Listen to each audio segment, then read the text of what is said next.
오늘 우리 할렐루야 중창단 참 은혜 받았습니다. 제일 잘한 것 같아요. 지금까지 한 것 중에. 박수 한번 해주십시오. 그냥 막 예수님이 막 부활해서 막 하늘 올라가는 것 같아요. 감사합니다. 어떤 성도님이, 목사님이 하도 성경 봐라, 묵상해라, 순종해라 자꾸 그러니까 나도 이제 실천해야지. 그러고는 이제 하루에 아침에 출근할 때 성경 딱 펴가지고 눈에 들어오는 대로 보고 그날 그렇게 살아야지. 그리고 신장 위에다가 딱 성경책 올려놓고 출근하는데 항상 기뻐하라, 쉬지 말고 기도하라. 오늘 기뻐해야지. 그리고 이제 또 그 다음날 또 아무것도 염려하지 말고 다만 모든 일에 기도와 간구로 너희 구할 것을 감사함으로 하나님께 아뢰라. 오늘 감사함으로 살아야지. 그렇다. 어느 날 이제 성경을 딱 펴가지고 딱 보니까 어떤 내용이 나오느냐. 딱 눈에 들어오는 게 가룟 유다가 목매어 죽으니라. 큰일 났다. 그래서 이거 아니지. 딴 말이다. 또 마침 또 펴가지고 딱 보는데 가서 너도 이같이 하라. 그런 말이라. 이상하다. 또 펴서 딱 보니까 어느 때까지 두 사이에서 머뭇머뭇 하려느냐. 그런 말씀이 나오더래요. 여러분, 이 세상은 다 변합니다마는 영원히 변하지 않는 말씀은 우리 성경 말씀, 주의 말씀입니다. 할렐루야. 오늘은 예수님이 부활하신 부활주일입니다. 오늘이 바로 하나님께서 역사상 최악의 행동을 최고의 승리로 바꾼 날입니다. 오늘이 십자가라고 하는 것은 최악의 상황이에요. 인간이 감히 하나님을 잡아서 죄 없는 예수님을 십자가에 못 박아 죽이는 건 최악의 상황이에요. 근데 최악의 그 현장에서 아이러니컬하게 최고의 선이 이루어지는 거예요. 그게 뭐예요? 주님이 죽으시면 우리가 인류의 구원의 역사가 그 자리에서 일어나는 거예요. 그러므로 이 놀라운 하나님의 역사를 볼 때 우리는 이제 내가 끝장난 것 같은 곳에서 새롭게 시작된다는 사실을 믿는 믿음. 나는 이제 완전히 끝장이다 할 때 거기에 새로운 생명이 살아, 새로운 소망이 일어나는 거예요. 이것이 바로 부활신앙인 줄로 믿습니다. 따라서 우리 기독교의 본질은 우리에게 무엇을 하라고 요구하는 것이 아니라 예수님께서 우리를 위해 무엇을 하러 이 땅에 오셨는가에 있다는 사실을 깨달아야 하는 것입니다. 여러분들 신앙생활하면서 내가 주님 앞에 뭘 할까 하는 것보다 주님이 우리를 위해 무엇하러 이 세상에 오셨는가, 이걸 깨닫는 것입니다. 예수님의 부활은 우리 기독교의 핵심이며 모든 교리의 중심입니다. 따라서 바울은 만약 예수께서 부활하지 않았다면 예수 믿는 우리가 가장 불쌍한 자며 우리가 부활을 믿지 않는다면 모든 것이 헛되다, 그렇게 말하고 있습니다. 우리 기독교에서 예수님의 부활을 빼버리면 아무것도 아니라는 거죠. 그러므로 복음은 하나님께서 행하신 놀라운 일에 대한 선언인 것입니다. 복음은 하나님께서 행하신 놀라운 일에 대한 선언이라 그 말이죠. 하나님이 하신 일 가운데 우리와 가장 밀접하게 관계를 맺고 있는 것이, 그리고 우리에게 가장 축복된 것이 뭐냐? 예수님의 부활이기 때문에 오늘은 이 예수님의 부활의 확실성을 기억하며 함께 은혜 나누기를 원합니다. 오래전에 부활절 새벽에, 지금은 못하지만 연합예배를 드리잖아요, 서울에서. 그런데 거기 초빙된 강사가 신학대학 교수인데, 신학대학 교수라는 사람이고 목사라는 사람이, 이 사람은 예수님의 부활은 전설이다, 그렇게 얘기한 거예요. 그게 전설에 불과하다. 근데 그 사람이 또 그 강사로 썼어, 또 그날. 그래가지고 설교를 끝나고 내려오니까 신학생이, 교수님, 아직도 예수님의 부활이 전설이라고 생각합니까? 하니까 뭐라고 했는지 아세요? 글쎄요. 이 정신 나간 사람. 그게 뭐 신학 교수고 목사예요. 글쎄요가 뭐예요? 글쎄요가. 죽었다가 깨어나도 예수님 부활하셨지. 할렐루야. 여러분, 오늘 여러분들도 깊이 생각을 해야 돼요. 1963년도에 무디 출판사에서요 발행한 과학은 말한다 라는 책이 있는데, 미국 과학협의회 검토를 받은 책인데, 이 책에 의하면 예수님에 관한 예언들이 우연하게 적중될 가능성을 최대한 수학적으로 확률적으로 계산했어요. 우연하게 적중될까. 예를 들어서 예수님의 출생지, 동정녀 탄생한다는 거, 가룟 유다가 예수님 팔아먹는다는 거, 세례 요한이 예수님보다 먼저 와서 메시아의 길을 예비한다는 거, 예수님이 언30에 팔린다는 거, 또 예수님의 죽음에 둘러싼 예언, 뭐 이런 거 한 8가지 이 사건에 대해서 우연히 예수님에게 적중되고 이루어지려면은 그게 요 8가지만 해도 수학적인 확률이 어느 정도냐면 10경분의 1입니다. 10경. 즉 10의 17승분의 1이라는 거죠. 경.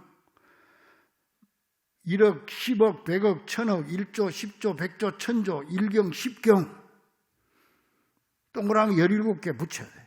그분의 그 중에 하나가 적중될 확률이다. 이게 수학적으로 세계적인 과학자들이 내놓은 거예요. 이 숫자가 어느 정도냐면 100원짜리 동전을 미국 텍사스주에, 텍사스는 우리 남한의 한 3배가 넘습니다. 이 텍사스주에 100원짜리 동전을 전부 딱 깐다고 할 때 1.5m 높이로 깔아가지고 전체에 그 중에 동전 하나에다가 딱 어떤 표시를 해놓고 눈을 가린 상태에서 그 많은 동전 중에 요것이 하고 딱 한 번에 집어내는 확률하고 똑같은 거예요. 이게 있을 수 있는 얘기입니까? 이게? 그러니까 수학적으로 계산하면은 불가능이죠. 그런데 아까 8가지만 해도 그렇다는 얘기인데, 예수님의 이 부활에 대한 예언이 성경에 말이죠, 같은 말씀 마태복음, 마가복음, 누가복음 다 있잖아요. 동일한 말씀은 다 빼고 라도 48가지가 돼요. 48번 예언이 됐는데, 아까 8가지만 해도 그 정도인데 48번이 적중했으니까 어떻게 되겠어요? 수학적으로 절대 불가능입니다. 절대 불가능. 그런데 이런 엄청난 사건을 요즘 많은 사람들이 우연으로 보고 있다는 것이죠. 절대 우연으로 될 수 없는 일입니다. 또 이 예수님의 부활의 확실한 증거는 목격자들이 직접 증언했다는 겁니다. 무엇보다 증인이 있어야 되잖아. 그래서 그들은 자기 자신들이 우리가 이 일의 증인이라고 미친 듯이 외치면서 부활의 증인으로서 죽기를 두려워하지 않았던 것입니다. 이 당시 대제사장이요, 무덤을 지키던 파수꾼들에게 돈을 주면서 돌문을 열어줬다. 그래서 제자들이 시체를 훔쳐가고 부활했다고 그랬다. 유대인들은 지금도 그렇게 생각하고 있어요. 지금도. 유대교인들은. 그런데 이 내용을 말이죠, 성경이 66권 아닙니까? 요게 정경이라고 그러고, 요거보다 또 조금 성경 비슷한 책이 수도 없이 많거든요. 그 요거 성경, 거의 성경 수준에 가는 책을 외경이라고 그러고, 그것보다 또 조금 더 덜한 거를 위경이라고 그래요. 그런데 요 우리 66권 외에 외경, 위경 이렇게 돼 있어요. 근데 천주교에는 외경까지 정경으로 보는 거예요. 외경까지. 그러니까 이 외경에 보면 이런 내용이 있어요. 우리가 비록 돈은 받았지만 예수가 부활하신 것은 확실하다. 그런 내용이 있어요. 또 예수님의 시신을 쌌던 수의의 형태가 예수님의 부활을 증명하는 강력한 단서입니다. 윌리엄 바클레이라고 하는 세계적인 학자가 있어요. 이분이 예수님의 세마포에 대해서 이렇게 기록을 합니다. 세마포는 흥크러지거나 흐트러져 있지 않았다. 시신이 놓여있던 그 자리에 시신을 감싸면서 접힌 그 상태 그대로 놓여 있었다. 무슨 말이냐면은 세마포가 이렇게 쌌어 이제 시신을 눕혀놨는데 도둑이 간다는데 사람이 만졌으면 이걸 옷을 벗겨가지고 걔 놓든지 내든지 놓든지 그렇게 할 거 아니에요. 근데 그게 아니라는 거예요. 그대로 이대로 이 몸을 입은 상태에서 몸만 쏙 빠져나오고 그대로 있다는 거예요. 그대로.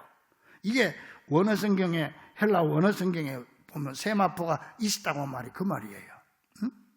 사람 손댄 흔적이 없다는 거예요. 그러면서 몸을 감쌌던 승인은 몸이 있었던 그 자리에 있었고 머리가 놓여있던 수건도 그 자리에 있었다. 이 사실은 세마포를 스스로 벗거나 남에 의해서 벗긴 것처럼 보이지 않았다는 것을 뜻한다. 예수님의 시신이 세마포에서 정발되어 버린 것처럼 감쌌던 모양 그대로 고르게 접힌 채로 그 자리에 놓여 있었던 것이다. 다시 말하면 예수님의 시신이 물이 정발된 것처럼 그냥 그대로 쏙 빠져나고 세마포하고 수건은 그대로 딱 있었다. 이걸 초대교인들이 직접 눈으로 보았기 때문에 목숨 걸고 이 부활 사실을 증언했다는 거죠. 또 그보다 더 확실한 거는요, 그 당시에 유대 나라의 총독이 빌라도잖아요. 빌라도가 예수님의 사형 선고를 내린 총독인데 빌라도가 자기 로마 황제에게 보고서를 정치 보고서를 올린 내용이 있어요. 빌라도의 보고서입니다. 쉽게 말하면. 이거 이제 원래 제목은 예수의 체포와 신문 및 처형에 관하여 가이사 총독에게 황제에게 보낸 빌라도의 보고서 그렇게 되어 있어요. 이 예수님 시대의 법정에서 만들어진 공식 공문서입니다. 이게 공문서고 현재 이게 굉장히 양이 많은데 터키에 가면 성소피아 사원이라고 있는데 여기에 소장되어 있습니다. 이게요. 자, 그 중에서 내가 부활에 관한 것만 뽑아왔는데 그대로 제가 한번 그대로 읽어드리겠습니다. 폐하, 예수는 유대인의 뜻대로 십자가에 못 박혀 죽었습니다. 그런데 한 가지 중요한 문제가 그의 죽음 후 우리를 긴장시키고 있습니다. 처형당한 예수는 생존 시 그의 제자들에게 죽었다가 사흘 만에 다시 살아난다고 공공연히 소위 부활을 천명하였습니다. 대제사장도 그 말을 기억하므로 우리 군대로 무덤을 지켜달라고 간청해 왔습니다. 그런데 사흘째 새벽 예수의 시체는 사라졌습니다. 대제사장은 시체가 도난당했다면서 시체 수색 작업을 명령해 달라고 요청해 왔습니다. 우리 군대와 유대인들이 시체를 찾기 시작하였습니다. 저는 제 나름대로 시체의 정발에 대해 치밀한 조사를 실시하였습니다. 빌라도가 지금 황제한테 보고하는 거예요. 그 결론은 다음과 같습니다. 사흘째의 미명, 저의 부하들은 또 한 차례의 가벼운 지진과 함께 천사를 보았다고 합니다. 여인들이 예수의 시체에 향유를 바르기 위해 무덤에 오기 직전이었습니다. 마르다와 마리아가 새벽에 이제 향유를 부러 갔다가 시체 없어진 걸 봤잖아요. 그걸 지금 보고하는 거예요. 직전이었습니다. 여인들에게 돌문을 열어줘야 하는데 어느 사이인가 그 육중한 돌문이 열려져 있었고 시체는 무덤 안에 없었다는 것입니다. 그러나 시체를 샀던 세마포는 시체가 있던 그 자리에 고스란히 있었습니다. 아까 내가 얘기했던 대로 그대로 있었다는 거예요. 이게 지금 빌라도가 쓴 보고서예요. 그러면서 무덤을 파수하던 성전 경비병의 보고에 놀란 대제사장은 그냥 경비병이 시체가 없어졌다고 대제사장한테 보고를 했단 말이에요. 그러니까 이 대제사장은 나의 부하, 이 빌라도의 부하들까지 돈으로 매수, 제자들이 시체를 훔쳐갔다고 저에게 보고하도록 하였습니다. 예루살렘에는 순식간에 제자들이 예수의 시체를 훔쳐갔다는 유언비어가 퍼졌고 시체 수색 작업은 광범위하고 치밀하게 전개되었습니다. 존경하는 가이사 티베리우스 황제 폐하, 예수의 시체 도난 유언비어가 파다해진 직후 그가 다시 살아났다는 풍문이 심심찮게 떠돌았습니다. 그를 보았다는 증인들이 나타나기도 하였습니다. 그러던 중 6월절로부터 50일째 되는 날에 지키는 오순절이라는 유대인의 절기에 시온산의 귀부인 마리아의 집에 상당수의 부활의 목격자가 모였습니다. 이게 이제 예수님 오순절 마가 다락방에 120문도가 모인 걸 이렇게 보고하는 거야. 그들 가운데 부활한 예수와 식사도 함께하고, 엠마오로 가는 제자와 식사도 같이 했잖아요. 그 제자 그 식사도 함께하고 대화를 나누었다는 제자들도 있었습니다. 바로 그날 그 장소에서 예수의 죽을 때와는 양상이 다른 또 하나의 이변이 일어났습니다. 숨어 지내던 제자들이, 지금까지는 두려워가지고 전부 문을 걸어 잠그고 숨어 있었단 말이에요. 그 제자들이 갑자기 거리로 뛰어나와 군중들 앞에서 목청껏 연설을 시작하였습니다. 그때 성령 받은 제자들이 밖에 나가서 막 설교를 했는데 이 사람은 이제 빌라도가 뭐 예수 안 믿으니까 연설을 시작했다. 이제 그렇게 하는 거예요. 연설의 요지는 이구동성으로, 우리는 우리가 보고 들은 바 곧 나사렛 예수를 너희가 십자가에 못 박아 죽였으나 그가 말한 대로 사흘 만에 다시 살아나서 40일 동안 수차례 만나다가, 11번 동안 만났잖아요. 예수님이 수차례 만나다가 열흘 전에 올리버산에서 수백 명이 500명 이상이죠. 수백 명이 지켜보는 가운데 하늘로 들려 올라갔으며 다시 이 땅에 와서 산 자와 죽은 자를 심판할 것이니 모두들 회개하고 주 예수를 믿으라는 것이었습니다. 그들의 외치님이. 그들의 담대함의 근거는 그들의 주장대로 죽었으나 다시 살아난 그들의 지도자 예수입니다. 그는 분명히 죽었고 그는 분명히 살아났습니다. 이 빌라도가 분명히 죽었고 분명히 살아났습니다. 그의 생명은 영원할 것입니다. 그는 십자가 옆에서 말크스가 말한 것처럼, 백부장이 십자가 못 받고 나서 그 백부장이 말크스인데 이 사람이 과연 하나님의 아들이로다 그랬잖아요. 막 그거 얘기한 거죠. 그는 십자가 옆에서 말크스가 말한 것처럼 나는 진실로 이 사람은 하나님의 아들이었다고 말하고 싶습니다. 각하여, 저는 하나님이 어느 정도의 신인지 그것은 잘 모르겠습니다. 저는 이 사건에 관한 한 부활 사건에 사실대로 보고하였음을 맹세합니다. 유대 총독 본디오 빌라도. 이렇게 됐어요. 이건 뭐 어디 감출 수 없는 역사적인 사건. 이게 지금 보관되어 있는 거예요. 자, 그렇다면 여러분, 이렇게 확실한 예수님의 부활이 과연 우리들에게는 어떤 의미가 있을까요? 무엇보다 예수님의 부활은 하나님은 분명히 살아계신다는 것과 성경은 영원 불변한 진리임을 증거하고 있습니다. 그래서 본문 3절 이하에 보니까 이는 성경대로 그리스도께서 우리 죄를 위하여 죽으시고 장사 지낸 바 되셨다가 성경대로 사흘 만에 다시 살아나서 여러 제자들에게 직접 보이셨다. 그렇게 밝히고 있습니다. 또 예수님의 부활은 우리도 부활한다는 부활 소망을 안겨주고 있습니다. 그래서 고린도전서 15장 20절에 그러나 이제 그리스도께서 죽은 자 가운데서 다시 살아나사 잠자는 자들의 첫 열매가 되시도다. 그래서 우리 예수 믿는 사람들은 예수님은 죽은 걸 죽었다고 하지 않아요. 잠잔다고 그래. 잠잔다고. 왜? 잠자니까 깰 때가 있다. 깨는 게 부활이라는 거예요. 그래서 잠자는 자들의 예수님이 첫 열매가 되셨다. 과일나무가 첫 열매가 맺히면 그 다음 열매가 계속 맺히는 것처럼 예수님이 첫 열매를 맺혔으니까 그 다음에 계속 우리도 다 부활하게 된다. 따라서 이 예수님의 부활은 우리도 예수님처럼 반드시 부활한다는 부활 소망을 안겨주는 확실한 증거가 되는 줄로 믿습니다. 여러분, 우리 다 죽었다가 예수님처럼 다시 부활하여 살아날 줄 믿습니다. 믿습니까? 정말 믿어진다면 한번 죽어보는 것도 괜찮을 것 같아요. 한번 죽어보는 것도 괜찮을 것 같아요. 죽었다가 산다면 믿으시기를 간절히 축원합니다. 그래서 우리 예수 믿는 사람, 제자들은 죽음을 두려워하지 않았던 거예요. 그래서 우리 성도들은 죽음이 두렵지 않는 거예요. 왜? 잠자는 거니까.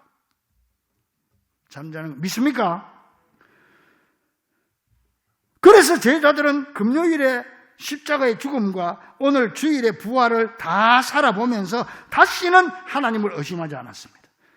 이 놀라운 사건을 보면서 그들은 하나님이 가장 안 계시는 것처럼 보일 때가 하나님이 가장 가까이 계실 때이며, 하나님이 가장 힘없어 보일 때가 가장 강할 때이며, 하나님이 죽은 것처럼 보일 때가 다시 살아오실 때라는 걸 그들은 배웠던 것입니다. 그러면 우리는 힘들고 어려울 때 절대 낙심하면 안 돼. 그때가 바로 하나님이 일할 때다. 그때가 하나님이 십자가에 죽을 때가 하나님이 다시 살아날 때다.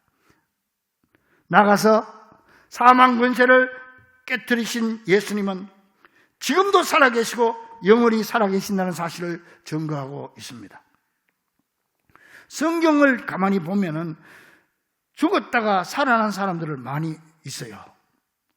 구약의 수넴 여인의 아이 엘리사 선지자가 살렸죠. 또 신약의 야이로의 딸도 예수님이 살렸죠. 나인성 과부의 아들도 죽은 거 살렸죠. 나사로도 살렸죠. 다비다도 살렸고 유두고도 바울이 또 살렸고, 죽었다 살아난 사람이 몇 사람 있어요. 그러나 그들은 다 얼마 살다가 다시 죽었어요. 그런데 여러분 오늘 꼭 여러분 기억해야 할 건 뭐냐면은, 그들이 죽었다가 살아난 것은 소생한 것이지 부활한 게 아닙니다. 소생하는 것과 부활하는 것을 구분할 줄 알아야 돼요. 그래서요, 이 사람들의 소생과 죽은 자의 부활은 원천적인 차이가 있습니다. 이런 차이를 알 때까지 사람들은 기독교를 제대로 이해한다고 할 수가 없습니다. 그렇다면 그 차이는 무엇일까? 예를 들어서 죽은 사람 살았던 대표자 나사로, 나흘 만에 살았으니까 나사로 봅시다. 나사로는 부활한 사람의 대표자가 아니고 소생한 사람의 대표자. 소생했다는 거, 소생. 부활한 게 아니죠. 예수님께서는 나사로를 살리기 위해서 나흘 동안 진행된 물리적인 그리고 생물학적인 부패의 과정을 역으로 뒤집어 놓으신 것입니다. 그 결과 나사로의 시신은 죽기 전의 모습으로 회복된 것입니다. 나사로가 죽음에서 나와 무덤에서 나와가지고 앞으로 걸어 나갈 때 쉽게 알아볼 수 있었는데, 그것은 그 전과 비교했을 때 변한 것이 하나도 없었기 때문입니다. 그래서 나사로는 그 후에 나이가 들어가면서 늙어갔고 다시 죽음을 맞을 수밖에 없었습니다. 그는 소생했던 것입니다. 그러나 예수님의 부활은 이하고 다릅니다.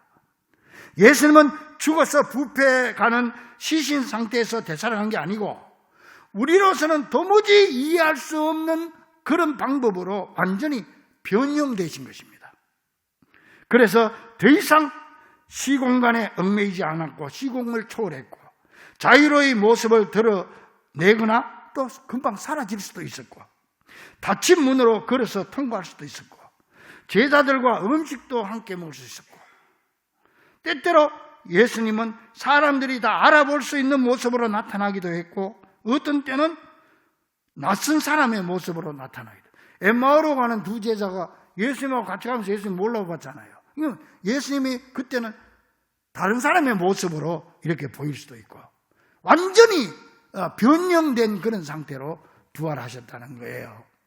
그래서 예수님께서는 부활하신 다음에 얼마 살다가 다시 죽은 게 아니고 40일 후에 이 땅에 계시다 40일 계시다가 부활 성천하셔서 지금까지 하나님 우편에서 우리를 위해 기도하고 계시고, 성경대로 장차 재림주로 다시 이 땅에 오실 줄로 믿습니다. 하나님 우편에 앉아 계시다가 저리로서 산 자와 죽은 자를 심판하러 오시리라. 오늘 우리가 외웠잖아요.